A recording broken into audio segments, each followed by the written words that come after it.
The Jazz lose to the Philadelphia 76ers. This is the SLC Dunk postgame show. I'm your host, Hanson James. It kind of felt like a game that we came back to earth a little bit. The Utah Jazz against the Orlando Magic went gangbusters. Rodney Hood scored 21 points in 6 minutes against the Orlando Magic the other night. And then tonight, it was kind of the opposite against a 76ers team, although credit must be given to the 76ers, who are a very, very good team. And there's a lot of offensive talent on the 76ers, but really what impresses me with Philadelphia is their defense. I mean, with Joel Embiid in there, he's got that same effect that Rudy Gobert does, where he just locks down that paint.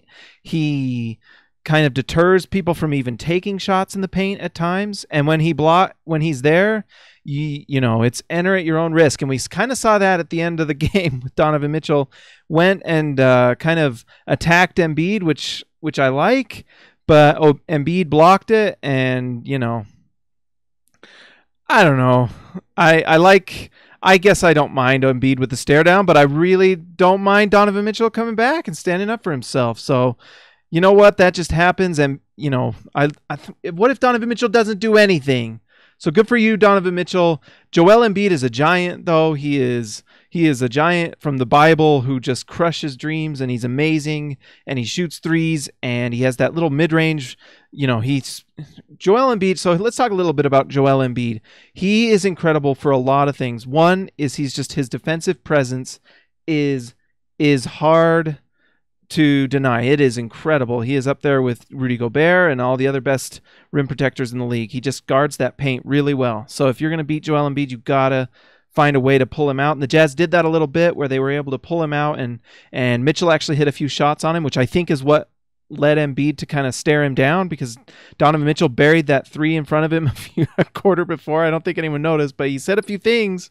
And so when Embiid got him back, that's kind of what brought that on. So if you can get if you can get Embiid out of the paint like teams do against Gobert, you can kind of negate that a little bit, but it's tough because, I mean, you're playing the whole game to just do that. That can get you out of your offensive system. So Embiid is incredible for his ability to protect the rim. And then offensively, he's just a monster. He didn't hit. I don't know if he hit any threes this game. He might have, but he stretches the floor in a lot of ways. He hits that mid-range pull-up with accuracy. It's really impressive, and he's just so strong. And he's got that touch too. So if he's a post game, if he's rolling to the rim, he's just a beast. So the 76ers got a great one in Embiid. You just hope that he can stay healthy for them, because he is a cornerstone piece. And then on the other hand, you've got Ben Simmons, who is going to be Rookie of the Year. He's incredible. We've talked about on SLC Dunk Ben Simmons' incredible ability to get assists, rebound, and score. I mean, he's a point guard, and he's like 6'9" or whatever he is. Philly, let me know what it is if you're watching this. But he's unbelievable. You know, there's not a lot you can do. I was surprised at how easily he gets to the rim. He's deceptively fast. And I think what it is he's so big, he's got those long strides that just get him by. And Tabo looks like his knee was ailing him a little bit this game.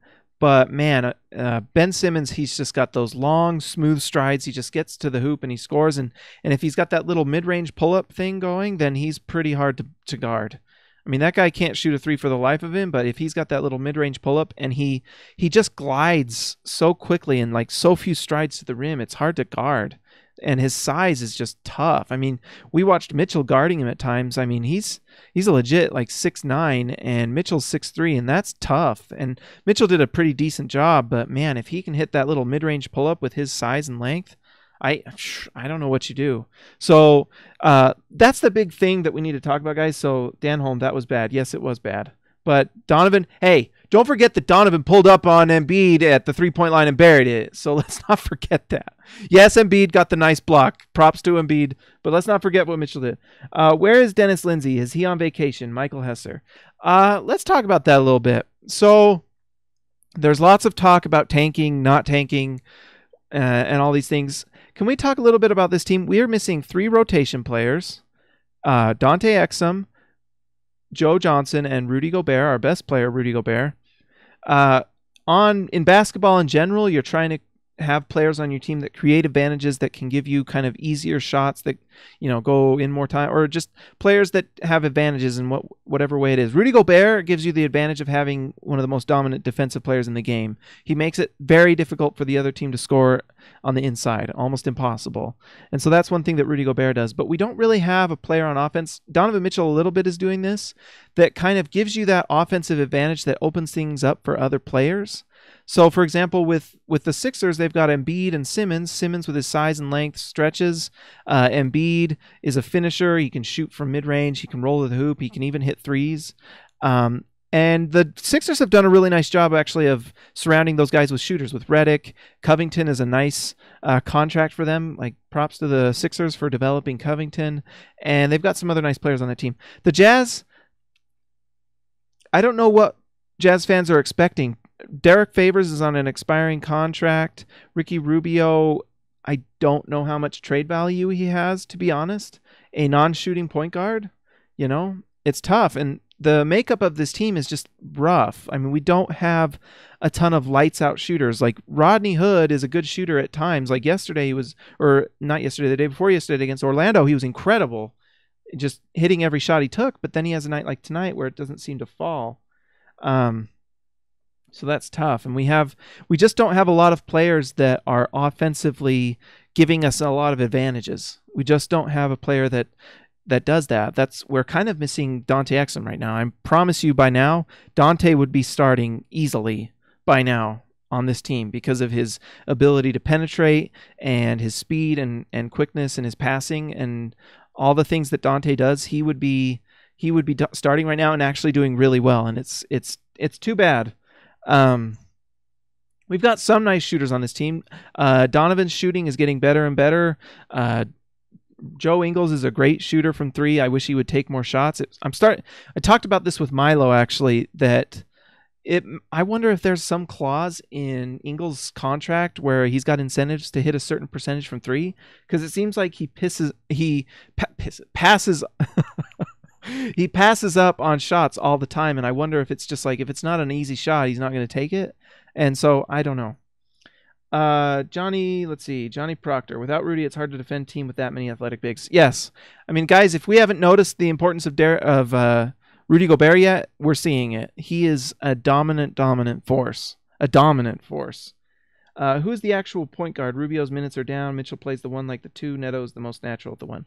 I guess Rubio and Donovan Mitchell and Raul Neto. I mean, it's just an injury problem we have. We lost our best point guard before the season even started. And so that stinks. There's nothing you could do. We lost one of our best players. We lost Joe Johnson, who was an offensive force for us that created offensive advantages.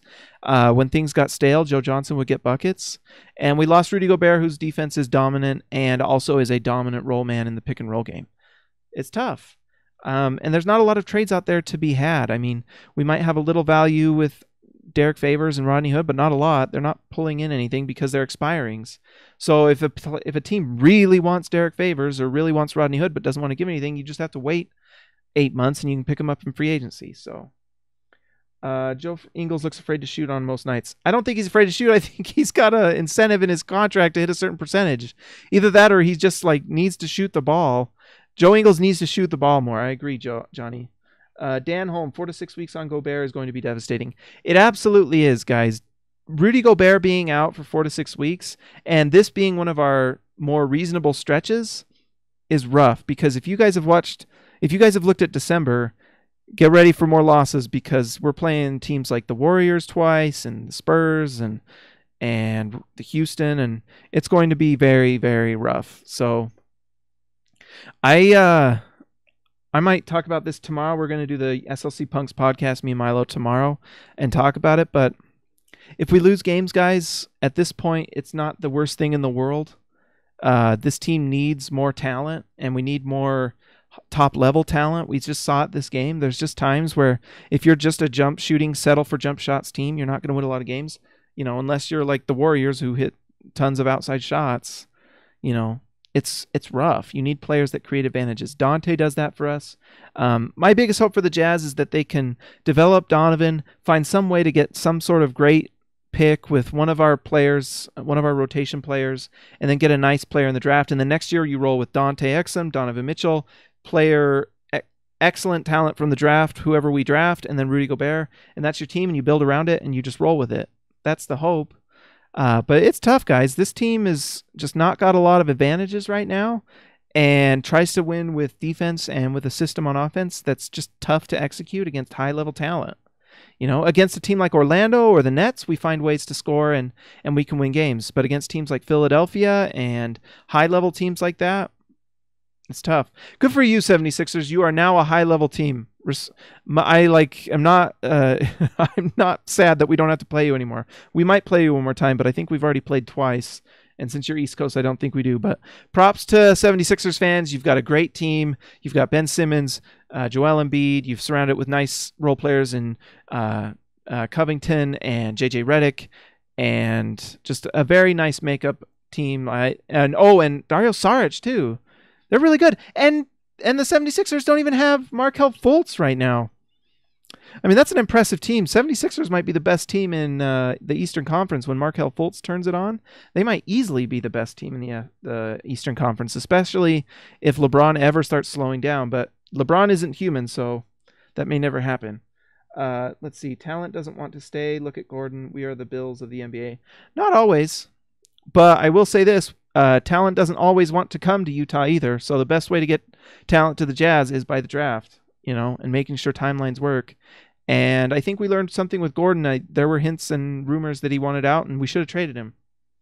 And we didn't because we went for it, and that's okay. But, you know, it happens. Anyways, Jazz fall in a rather lopsided game to the Sixers. Sixers are great again. Joel Embiid, Ben Simmons are really great. Make sure, guys, like, subscribe, go to SLC Dunk, read all the articles, click on all the links, read all our stuff. There's a new 8-Bit NBA video on the channel, so go to the channel and read that, or go to SLC Dunk and watch the 8-Bit NBA. It's Rudy Gobert and the Quest for DPOY, so go watch that. All right, talk to you later.